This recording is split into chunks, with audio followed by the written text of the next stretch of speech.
ตอบโจทย์วันนี้ดิฉันณัฐฐา โกมลวาทินมาเยี่ยมบ้านเอกอัครราชทูตอังกฤษประจำประเทศไทยค่ะท่านทูตอาซิฟอามัดทำงานในหน้าที่นี้มาเกือบครบรอบ1 ปีแล้วนะคะซึ่งเป็นปีที่เกิดเหตุการณ์สำคัญในไทยมากมายไม่ว่าจะเป็นการเลือกตั้งหรือว่าภัยพิบัติน้ำท่วมที่กำลังจะผ่านพ้นไปขณะที่อังกฤษเองก็มีความเคลื่อนไหวนะคะปีหน้าจะเป็นเจ้าภาพจัดการแข่งขันกีฬาโอลิมปิกปี 2012 สมเด็จพระราชินีอลิซาเบธจะครองราชย์ครบรอบ60 ปีกำลังจะมีการเฉลิมฉลองกันครั้งยิ่งใหญ่ค่ะแต่ปัญหาสำคัญขณะนี้ก็คือคนอังกฤษกำลังเผชิญกับวิกฤตหนี้เงินยูโรในยุโรปกำลังลุกลามไปทั่วยุโรปคนอังกฤษเองมองเรื่องนี้อย่างไรนะคะและกำลังจะต้องปรับตัวกันอย่างไรบ้างวันนี้ท่านทูตอาซิฟอามัดจะตอบทุกคำถามค่ะมาถึงบ้านท่านทูตแล้วต้องให้ท่านพาเดินชมบ้านสักหน่อยนะคะและทำความรู้จักกับตัวตนของความเป็นท่านทูตคนอังกฤษเชื้อสายบังคลาเทศค่ะท่านทูตอธิบายว่าความที่มาทำงานในเมืองไทยนะคะก็ช่วยเตือนใจว่าท่านทูตมีหัวใจเป็นคนเอเชียแต่ผ่านการฝึกฝนในโลกแห่งการทำงานจากโลกตะวันตกค่ะ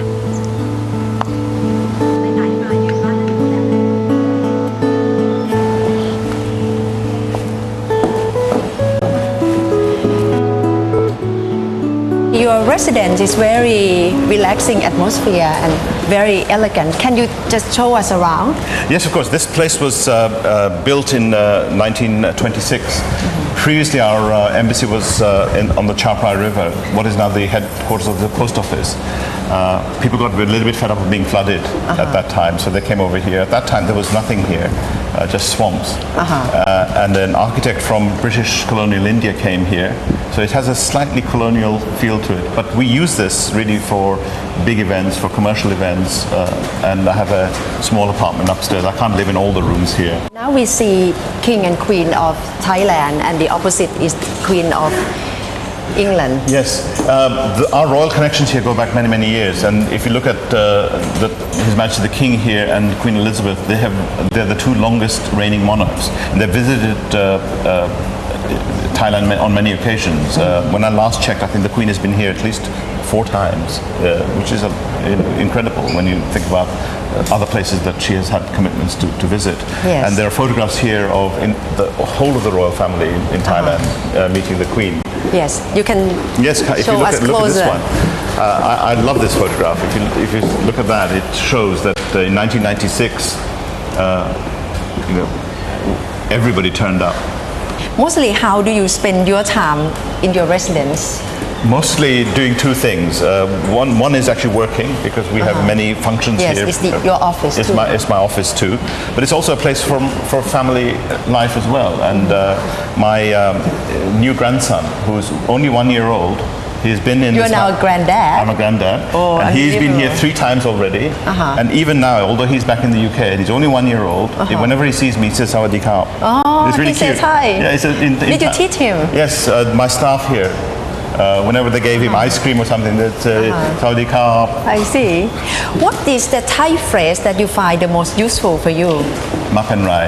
ไม่เป็นไร Why? Because I think it means you can take the good things, difficult things. If something goes wrong, it doesn't matter. You can go with the flow. You can enjoy things. I like the word sanuk as well because it makes people quite happy. Yes. But what is really frustrating for me, I speak 5 languages, but I only had 8 days notice to move to Bangkok as ambassador. So in 8 days, I've not been able to pick up too many words. But people are now saying, actually, you're cheating us. You probably understand more Thai than you But you keep quiet. Well, I think it's because if you speak many languages and if you are genuinely interested in people, you can actually understand the sentiment. I went to Ayutthaya to deliver flood relief before even imagining that Bangkok would have a problem. And on the boat, a lot of people were saying, how come before we even explain something, you know what to do? I said, you get a sense of what people are talking about. But you didn't really understand at that time. Not word for word, but I understand the sentiment. That's why I say to people that my brain is Western, my heart is Asian. And I'm sure you keep abreast of how Thai thinks because you have Twitter and you communicate with Thai people quite regularly. How do you find using social media useful as a diplomat? No, I think it's good because you can reach people in a way which you wouldn't otherwise be able to do. Because quite often what actually happens is that you only have a set number of people who are people know to invite to a reception or for me to go and meet. This way, people who you may not find at all find that they can reach you. And then they think, oh, maybe an ambassador is too grand for me to write, but they see that I'm responding and we're having a discussion.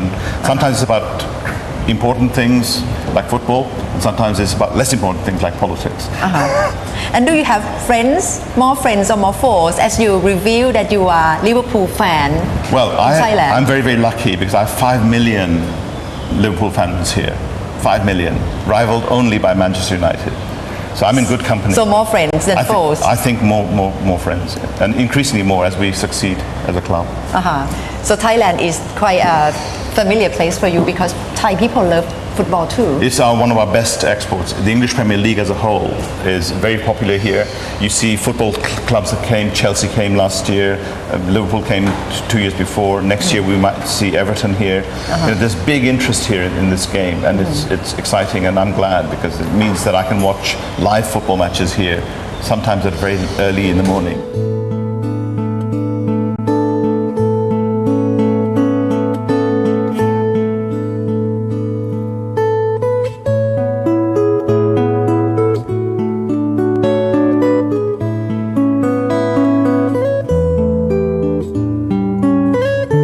จะถูกใจแฟนๆลิเวอร์พูลในเมืองไทยกันไม่น้อยนะคะกับความเป็นท่านทูตอาซิฟอามัดที่เป็นแฟนหงส์แดงพันธุ์แท้ตัวจริงความคลั่งไคล้กีฬาฟุตบอลนอกจากจะเป็นลักษณะประจำชาติที่ผู้คนมองคนอังกฤษแล้วนะคะการสนใจเรื่องปัญหาการเมืองเศรษฐกิจสังคมก็เข้มข้นไม่แพ้กันค่ะโดยเฉพาะเสียงตั้งคำถามกับการตัดสินใจของนายกรัฐมนตรีเดวิดคาเมรอนที่ตัดสินใจถอนตัวไม่เข้าร่วมการทบทวนสนธิสัญญาเงินยูโรนอกจากสมาชิกสหภาพยุโรปจะตั้งคำถามเรื่องนี้รองนายกรัฐมนตรีจากพรรคร่วมรัฐบาลพรรค Liberal Democrats ก็วิพากษ์วิจารณ์เรื่องนี้อย่างเผ็ดร้อนค่ะ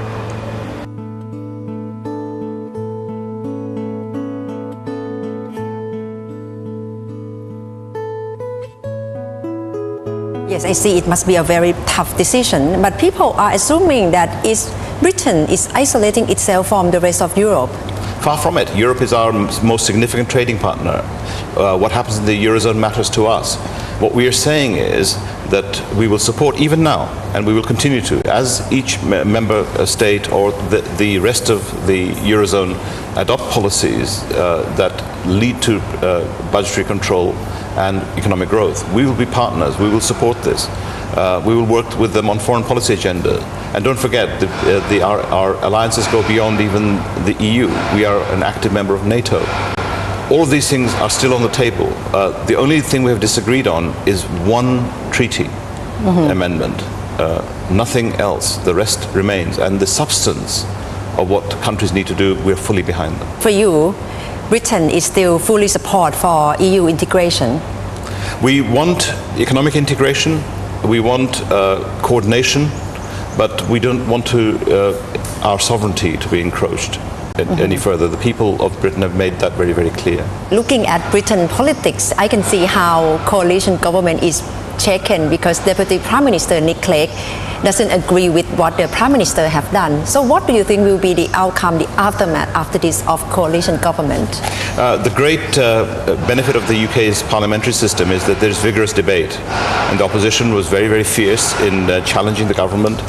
Within the coalition there are discussions, and these are going on every single day. So I don't think it's unusual for members of the cabinet within the same party and outside the same party. And if you look at the Liberals, they have a long tradition of being wanting to be part of the European debate. So I don't think this is a make or break time for the coalition. I think the overall agenda that was agreed shortly after the elections is still there. And I think it's worth remembering that the austerity measures that the UK agreed are part of the coalition's deal, and that hasn't broken. Given that the European economy is now in turmoil, having so much difficulty, what do you think will be effects on investment in other countries, especially British investment in Thailand? Well, the good news for us, if you look at investment in the UK itself, is that we are ranked as the easiest country to do business with, invest in Europe. So our position is very, very good. And indeed, the single largest new investment into the UK last year came from Thailand. It was Sahaviria Steel's investment. So for us, that's good news. Here, if you look at Thailand, we are, from the European Union, the largest investor in Thailand. And I think what we want here is the business environment to become more liberal so that we can actually invest more, whether it's in financial services, in insurance, in retail, in buying goods from Thailand. And if you look at the context of the EU, we are fiercely positive about free trade. And there have been debates in the past about Thai exports into the European Union. One example was chicken, fresh chicken, cooked chicken. These are very technical issues, but for the UK, we'd love to have Thai chicken because it's good quality. After the flooding crisis, I'm wondering whether the mood, the atmosphere among foreign investment, among British foreign investors to Thailand are still positive.